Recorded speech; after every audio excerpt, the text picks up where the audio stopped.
3, 2, 1. 네, 안녕하세요 여러분. 심플한 신앙의 원요한 목사입니다. 우리는 이 땅에서 사실 많은 관계들을 맺고 살아갑니다. 여러분 주변에도 많은 사람들이 있으시겠지만 그 안에서 모든 사람들을 다 똑같은 관계 속에서 대하진 않죠. 여러분들의 마음을 이렇게 더 깊이 고백할 수 있는 관계가 있는 반면 만나면 조금 어색한 관계도 다 있습니다. 또 어떤 사람에게는 내 마음을 잘 오픈하기도 하고 또 어떤 사람과의 관계는 내 속마음을 감춰야 되는 관계도 있죠. 우리는 이처럼 이 땅에서 관계를 맺으며 살아갑니다. 자, 그런데요 여러분, 이런 질문 해보셨습니까? 하나님과 나와의 관계는 그렇다면 어떠할까? 우리는 하나님을 아버지라고 사실 굉장히 많이 부릅니다. 또 하나님은 전능하신 분이다라는 찬양도 굉장히 많이 부릅니다. 하나님이 나를 인도하시는 분이다라는 이야기도 정말 많이 합니다. 그런데 진짜 나는 그 하나님과 어떠한 관계 속에서 살아가고 계십니까? 나와 하나님과의 관계는 어떠한 관계이십니까? 라는 이 질문은 꼭 한 번쯤 해보셔야 될 아주 중요한 질문일 겁니다. 오늘은 이 관계에 대한 이야기를 한번 해보려고 합니다. 여러분, 성경에서 하나님과 우리 사이의 관계를 무엇이라고 이야기를 하냐면 이 관계를 언약의 관계다라고 설명을 합니다. 그렇다면 언약의 관계는 무엇을 말하는 걸까요? 이 언약의 관계를 잘 볼 수 있는 것은 계약의 관계와 언약의 관계를 비교하면서 보신다면 훨씬 더 잘 이해하실 수 있습니다. 여러분, 계약은 어떤 겁니까? 제가 빼빼로를 진짜 좋아하는데요. 여러분, 제가 아무리 빼빼로 좋아한다고 해서 이 집을 계약을 할 때 내가 빼빼로 좋아하니까 빼빼로를 내가 한 1000개 사드릴게요. 이 집을 저에게 주세요라고 말할 수 있습니까?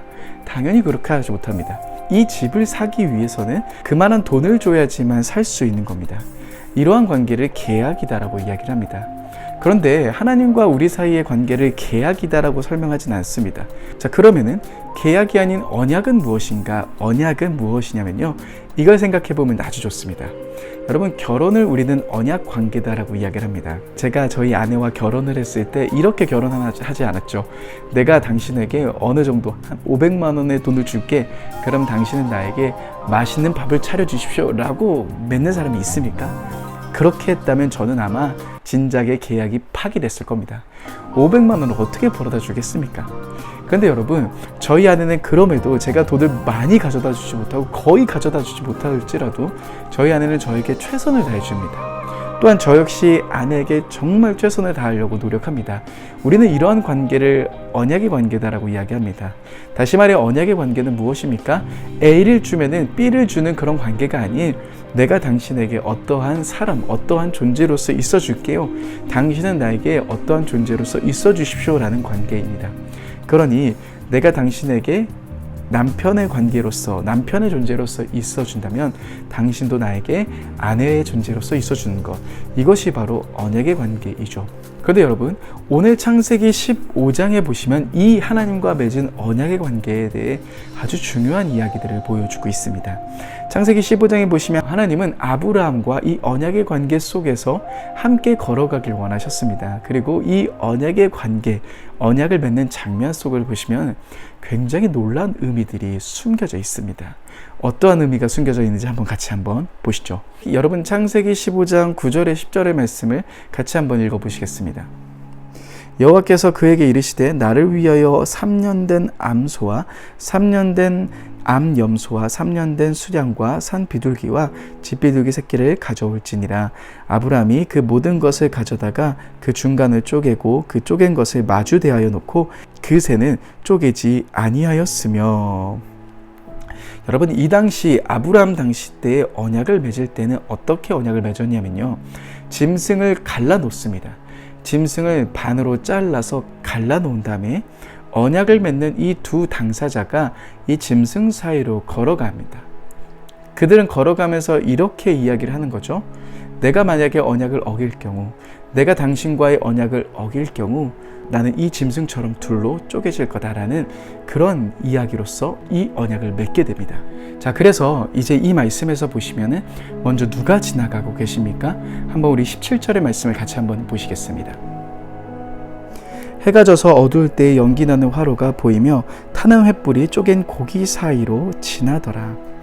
여러분, 이 말씀에 보시면 먼저 지나가신 분이 계십니다. 하나님은 사람이 아니시기 때문에 형상이 없지 않습니까?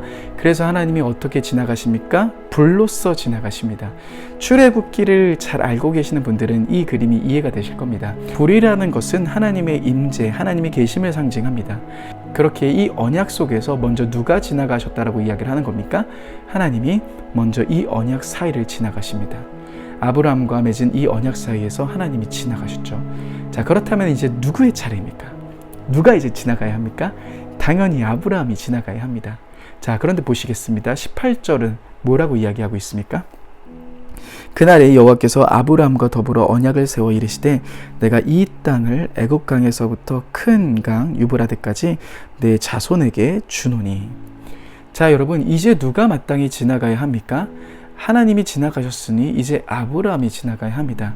이 언약을 어길 시에 우리가 이 고기처럼 쪼개질 거야라는 그 맹세를 한 그 자리 속에서 이제 아브라함이 지나가야 할 타이밍인데, 이 말씀 어디를 찾아봐도 무엇이 빠져 있습니까? 아브라함이 지나갔다라는 이야기가 나오지 않고 있는 겁니다. 여러분, 그래서 창세기 15장에 레이반더 레안이라는 신학자는 이 부분을 보면서 이렇게 해석을 했습니다. 아브라함아, 내가 너를 사랑한다. 내가 이 언약을 너와 내 자손을 위해 참으로 이루겠다 약속하며 너와 맺은 내 언약을 절대로 깨트리지 아니하고 내가 이룰 것이다. 여러분, 마땅히 아브라함이 걸어가야 했던 그 길이었습니다. 이 언약을 어길 시에 우리가 쪼개질 거다, 내가 쪼개질 거다라는 것을 맹세하며 걸어가야 했던 곳이었습니다. 그런데 하나님 홀로 걸어가십니다. 그것은 우리들에게 무엇을 보여줍니까? 이 언약의 관계에 아브라함이 신실하지 못함일지라도 하나님이 이 언약을 잡고 이끄시겠다는 겁니다. 하나님이 자신의 신실함을 우리들에게 보여주시겠다라고 약속하신 겁니다.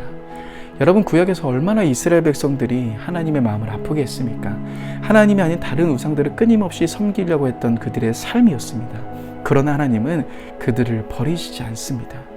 그리고 예수 그리스도를 보내주시고 이스라엘 민족뿐만 아닌 모든 민족을 향한 그 구원의 계획들을 우리들에게 이루어주십니다. 하나님이 저와 여러분들과 맺으신 관계, 바로 이러한 관계로부터 출발합니다. 그래서 창세기 15장에서 아브라함과 하나님과 맺은 이 언약의 관계를 깊이 생각해 볼 때, 언약의 관계를 기반으로 하나님은 출애굽기 속에서 더 놀라운 관계로 이어가시는 걸 보게 됩니다. 출애굽기 나와 있는 이 시내산 언약, 그 언약이 우리들에게 어떠한 의미를 주고 있을지는 다음번에 한번 알아보려고 합니다. 여러분, 그래서 오늘 이 창세기 속에서 하나님과의 깊은 언약의 관계를 생각해 보시며 걸어가시는 저와 여러분들이 되셨으면 좋겠습니다. 3, 2, 1